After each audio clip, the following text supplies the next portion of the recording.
So let's consider problem number 1. A W18 by 175 column section has a length of 8 meters. Using NSCP specifications, determine the actual load capacity. If both ends are hinged, both ends are fixed, and both ends are fixed but braced at midspan. So given yung properties, so hahanapin daw natin yung actual load capacity natin using NSCP specifications. Since inadapt lang naman ng NSCP yung AISC specifications, so gagamitin natin yung mga specifications natin doon. And also, sinabi niya dito, meron daw tayong unsupported length of 8 meters. So for the first scenario, so yung scenario natin dito is both ends are hinged. So for the first part, hinge muna siya. So, both ends are hinged. So, yung tendency niyan, if both ends are hinged, so, ito yung, natin, column. So, meron tayong column dito. Ayan.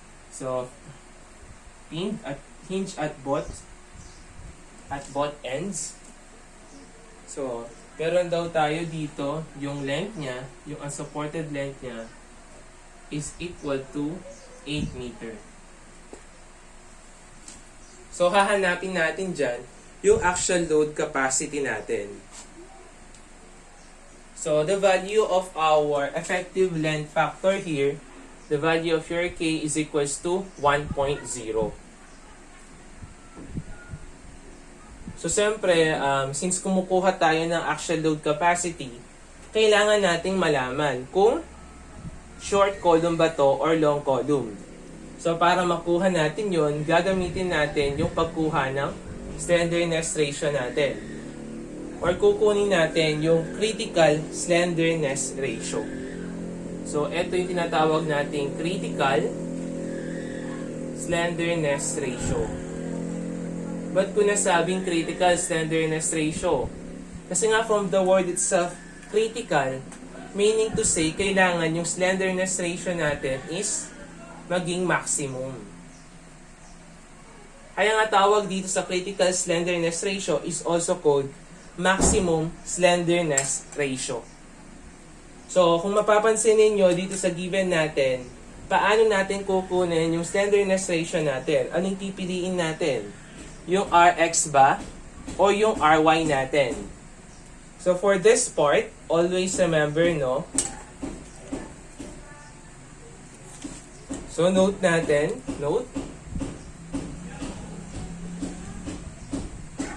use the least value of R. So pipiliin natin yung least value kasi nga since divide to, kung i-divide natin yan ng mas maliit, siyempre lalaki yung value ng slenderness ratio natin. So kung i-divide mo to by 208.28, liliit yung value ng slenderness ratio natin. Kaya nga, dinidivide natin siya sa least value para makuha natin yung maximum slenderness ratio. Tapos, i-compare natin siya sa value ng CC. So for this part, let's solve for the KL over R. So, yung value ng K natin, that is equal to 1.0. Yung unsupported length natin, that is equal to 8. All over yung radius of gyration natin, which is equal to 70.10. So, that is equal to 114.123.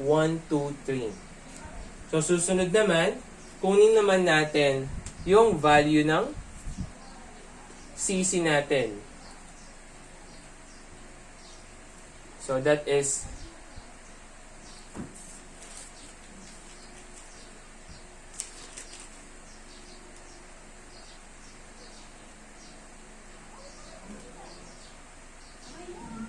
So, CC is equals to square root of 2 pi squared E all over Fy.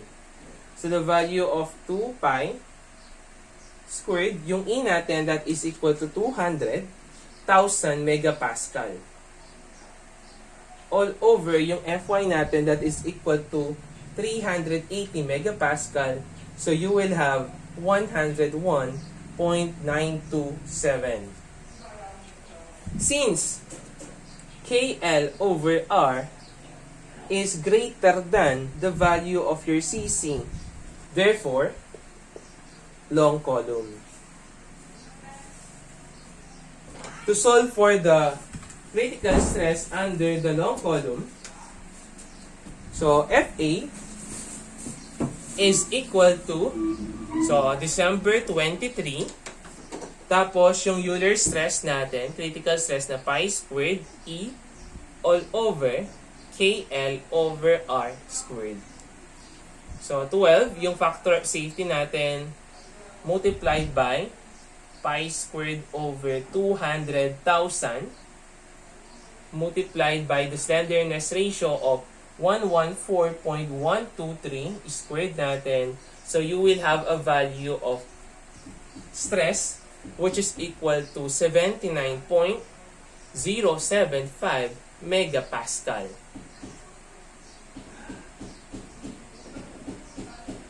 So after nating makuha yan, so hahanapin natin yung value ng actual load capacity natin. Wherein yung stress natin na FA, that is equal to P over A. Kasi stress yan eh. Diba? Force all over A.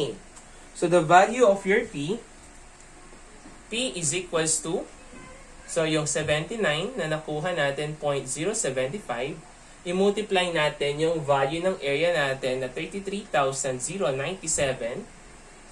So we will have a value of your P which is equal to 2,617.145 kilonewton.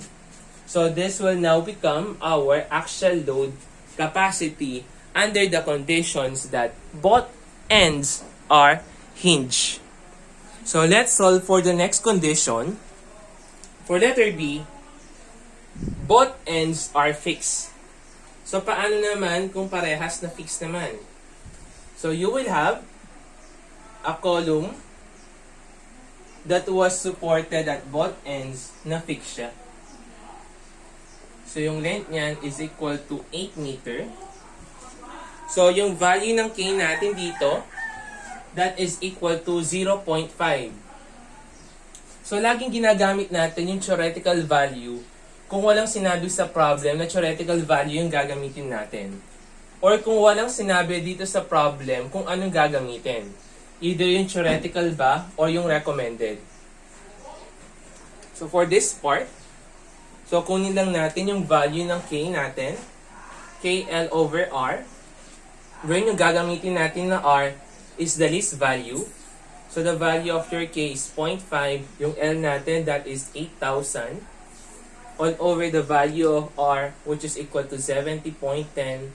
So the value of your slenderness ratio is 57.061. So yung CC natin na na-compute kanina, that is equal to 101.927. Since KL over R is less than CC, therefore short column. So magagamit na natin yung formula natin na FA is equals to 1 minus KL over R squared natin all over 2CC squared multiplied by Fy all over the factor of safety. So, kailangan muna natin makuha yung value ng factor of safety natin, which is equal to 5/3 plus 3. Multiply natin yung value ng KL over R all over 8 CC minus 1 over 8 KL over R quantity cube all over cc quantity cube. So, gagamitin natin yung formula na to. So, kung ako sa inyo, gawin nyo na lang is store ninyo yung maximum slenderness ratio at saka yung cc. Kasi paulit-ulit lang naman sila sa problem natin. Para mabilis na lang yung pagsosolve ninyo. So, 5 over 3 plus 3. Yung slenderness ratio natin, that is equal to 57.061 all over 8. Yung CC natin, that is equal to 101.927 minus 1 over 8. Slenderness ratio over CC. So the value of your Fs is now equal to 1.855. So makukuha na natin yung value ng allowable stress natin, that is equals to 1 minus the slenderness ratio squared natin all over 2 cc squared. The value of your cc is 101.927 squared multiplied by yung yield stress natin na 380 all over yung nakuha natin na factor of safety. So the value of your FA is now equal to 172.751. So equal lang naman yan sa stressing stress yan, P over A.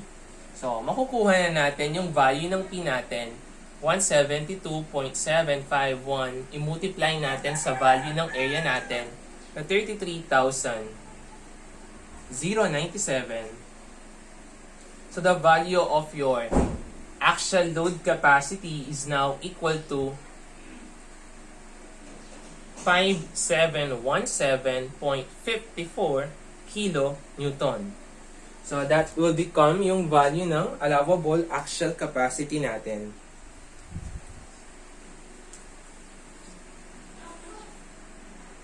So for the next condition naman, so what if both ends are fixed but brace at midspan? So magkakaroon tayo ng bracing dito sa part na to. So brace daw siya at midspan, meaning to say, mahahati sa dalawa to. Meron tayong tig 4 meter dito, 4 meter. Since parehas lang naman na tig 4 meter yung nahati, kasi mangyayari kapag meron tayong lateral bracing, eto magiging hinge yan. So, magiging hinge yan. So, for this part, so, since parehas lang naman sila na 4 meter, kahit saan yung i-consider natin, pwede. Pero let's say, no, nangyari is, nag-brace tayo, let's say, at this point. So, nag-brace tayo at 2 meters sa baba. So, let's say, nag-brace tayo dito sa baba. So, dito niyan, that is 6 meter. Tapos, dito naman, that is 2 meter. So, for this part, lagi natin kino-consider yung critical. So, for this part, yung i-consider mo na value na L is yung 6 meter. So, dito naman sa example natin, kahit saan ka, kahit ano yung consider mo sa dalawa, parehas lang naman yung kalalabasan. Kasi parehas silang 4 meter. So, let's proceed. So, naka-hinge tayo sa gitna. So, ang mangyayari niyan is, eto niyan, consider natin, eto nasa ilalim. So, that will become, so, meron tayong hinge. Tapos, yung member natin. Tapos, naka-fix tayo. So, etong ano niyan, that is 4 meter. So, yung value ng K natin dito, since hinge sa taas, tapos fix sa baba, that is equal to K is equals to 0.70. Yung value ng L natin, that is equal to 4 meter. So, kunin muna natin yung KL over R natin. The value of K is 0.70. Your L is 4,000. Yung R mo, that is the least value na 70.10. So, the value of your slenderness ratio is 39.943. So, yung CC natin, given naman yan lagi, yung na-compute natin kanina, which is equal to 101.927. Since KL over R is less than the value of CC, therefore, short column. So, sa short column, recall lang natin, the value of your FA is equal to 1 minus KL over R squared all over 2CC squared multiplied by the value of your FY all over the factor of safety. So, solve muna natin yung value ng factor of safety natin. That is equal to 5 over 3 plus 3/8. 3 times yung slenderness ratio natin, which is equal to 39.943 all over 8 over yung CC natin, which is equal to 101.927 minus 1 over 8. So, lagay lang natin yung 39.943 all over 101.927. Pagsama na lang natin sila since parehas naman silang naka-cube. So, the value of your factor of safety is now equal to 1.806. So, makukuha na natin yung value ng FA natin, yung allowable stress natin, 1 minus yung slenderness ratio natin na 39.943. So, squared natin. All over yung CC natin, which is equal to 101.927. Squared natin. Multiplied by the yield stress natin, which is equal to 380 all over the Fs na nakuha natin na 1.806. So, the value of your FA is now equal to 194.254 megapascal.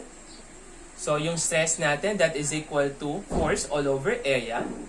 So, the actual load capacity natin, that is equal to